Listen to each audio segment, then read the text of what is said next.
Chegamos a um ponto no desenvolvimento científico onde podemos simplesmente inventar materiais que não existem naturalmente na Terra. Uma equipe de cientistas responsáveis por esta incrível descoberta conseguiu criar uma substância que até agora só foi encontrada em meteoritos. Este material, chamado tetrataenita, é uma mistura de dois metais, níquel e ferro. Claro, temos muito níquel e ferro bem aqui no nosso planeta, mas não nesta combinação precisa. A diferença é que quando esses dois metais viajam pelo espaço em meteoritos, eles são resfriados ao longo dos milhões de anos de sua viagem. Você pode pensar em um meteorito, neste caso, como uma máquina de lavar flutuante, só que nunca para de funcionar. Ele continua girando os materiais de novo e de novo a uma temperatura muito baixa. Essas condições foram responsáveis pela criação da tetrataenita. Mas por que esse material é tão importante? Acontece que essa substância única é extremamente útil para a criação de ímãs. E não estamos falando de qualquer tipo de ímã, mas sim dos de alta qualidade, também chamados de ímãs permanentes. Eles são usados em muitas máquinas caras hoje em dia, como por exemplo veículos elétricos ou mesmo naves espaciais. Você deve saber que os ímãs são peças cruciais em muitos dispositivos que usamos hoje, especialmente naqueles que precisam transformar a energia elétrica em algum tipo de movimento. Coisas como relógios elétricos, cujos ponteiros precisam estar sempre em movimento para dizer as horas, ou carros que precisam de algum tipo de energia para girar suas rodas para que o veículo se movimente. O problema é que a maioria destes ímãs são bastante fáceis de produzir e baratos, mas eles não são muito potentes. Em dispositivos avançados como ônibus espaciais, precisamos de ímãs mais fortes. Eles precisam resistir a temperaturas extremas e quantidades de pressão por longos períodos de tempo. Vejamos, por exemplo, os ônibus espaciais. O que quer que enviemos para o espaço precisa ter a menor manutenção possível. Por quê? Porque toda vez que um dispositivo precisa ser consertado, ele deve fazer uma viagem à Terra e voltar. Isso pode ficar extremamente caro e até mesmo perigoso, especialmente quando astronautas também estão envolvidos. Para que um ímã se torne permanente, ele precisa conter algo especial, terra rara. Pode parecer uma espécie de amuleto mágico de um livro de fantasia, mas a explicação é bem simples. Os elementos de terras raras, também chamados de REE, da sua sigla em inglês, são um conjunto de 17 elementos metálicos. Eles são apresentados na tabela periódica. Você sabe, aquela coisa na aula de química que contém muitos elementos, a maioria dos quais você nunca ouviu falar. Independentemente de seus sentimentos em relação à química do ensino médio, esses elementos são super importantes, pois são usados em mais de 200 produtos hoje em dia. Aposto que é a primeira vez que você ouve falar que tem esses elementos raros em sua casa. Deixe-me citar alguns dispositivos: seu celular, o disco rígido do seu computador, seu monitor de tela plana ou mesmo sua televisão. Você pode até ter esses elementos em seu carro se tiver um elétrico ou um híbrido.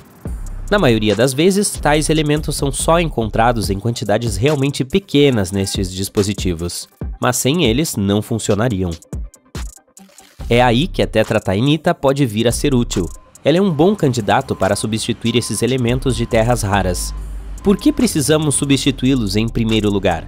Bem, para começar, porque eles são bastante raros, obviamente, mas também porque eles são muito caros para serem extraídos e processados.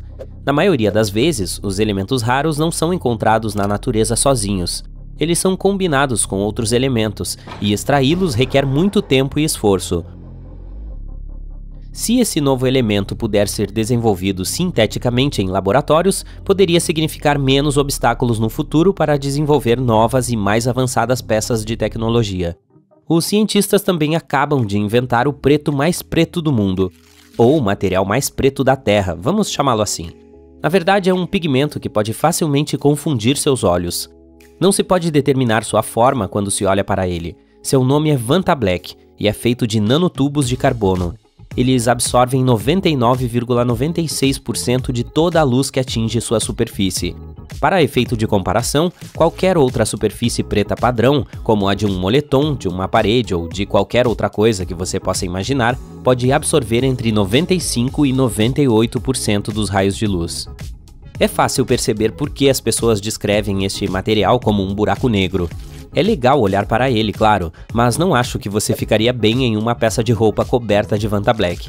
Isso porque a forma do corpo humano se tornaria invisível por completo e você acabaria parecendo bidimensional. Também há um branco mais branco em nosso mundo, mas ele pode ser encontrado naturalmente. Tem muito a ver com um inseto bem legal, o besouro Siphotilus. É considerado uma praga no sudeste asiático, mas suas escamas brancas podem ser mais brilhantes do que qualquer outra superfície branca encontrada na natureza. Os cientistas estudaram cuidadosamente essa criatura e inventaram um novo tipo de revestimento super branco. A substância encontrada nela é chamada de quitina, um composto químico intimamente ligado à glicose. Ela reflete muito bem a luz. A maioria dos produtos brancos que encontramos hoje em dia nas lojas, como o protetor solar ou pasta de dente, tem partículas especiais que refletem muita luz. Mas em sua maioria, essas partículas são dióxido de titânio ou óxido de zinco. Quer saber o quão poderoso é o novo pigmento branco? Se você já teve que pintar uma parede de branco, sabe que é preciso aplicar um par de camadas para que pareça vibrante. Se você pintar com este pigmento super branco, só precisará de uma ademão tão fina quanto um fio de cabelo. Este produto químico ainda não está disponível para uso comercial, mas quando os cientistas terminarem de testá-lo em ambientes diferentes, poderemos começar a vê-lo em cosméticos ou mesmo em alimentos. Uma equipe da Universidade de Chicago inventou um tipo de plástico que age mais como um metal, pelo menos se olharmos para uma característica: a capacidade de conduzir eletricidade.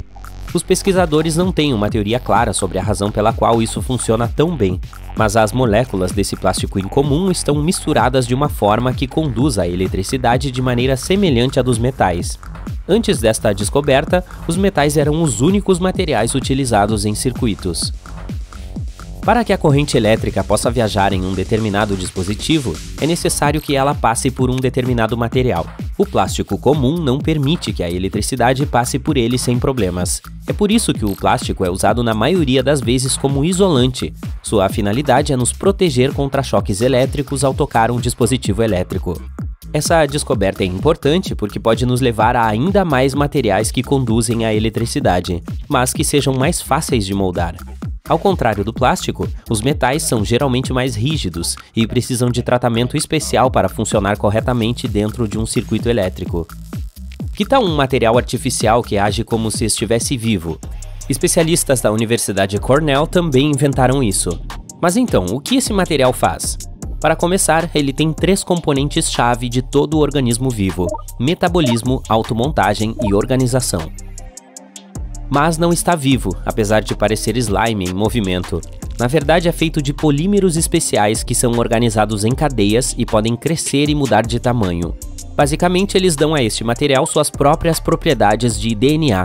Os pesquisadores chamaram o projeto inteiro de DASH. Uma série de produtos químicos envolvidos na fabricação deste material pode transformar seu ambiente externo em energia, assim como o corpo humano o faz. Os cientistas não estão procurando criar ciborgues parecidos com humanos. Não se preocupe, esse material não está tecnicamente vivo, mas eles estão procurando expandir suas pesquisas atuais para criar materiais que possam se regenerar e, como tal, reduzir o desperdício. A informação que vem pré-programada, que é semelhante ao DNA humano, é uma espécie de folha de instruções pré-definida. Ele permite que o material saiba como se comportar e o que fazer quando sob pressão. Os cientistas que trabalham nesse projeto esperam que um dia esse tipo de material possa até mesmo se autorreproduzir.